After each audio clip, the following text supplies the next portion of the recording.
حضرت سیدہ عائشہ صدیقہ رضی اللہ عنہا نبی کریم صلی اللہ علیہ وسلم کے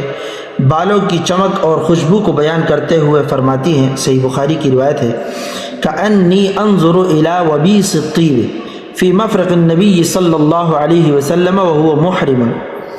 فرماتی ہیں ایسا محسوس ہوتا تھا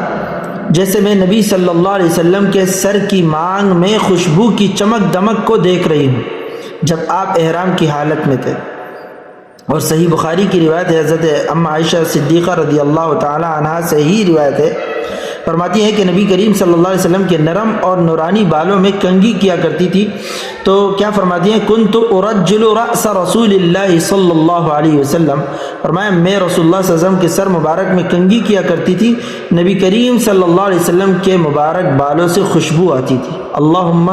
صل علی سیدنا محمد وعلی آل محمد صلاة دائمة مقبولة تؤدی بها عنا حقہ العظیم۔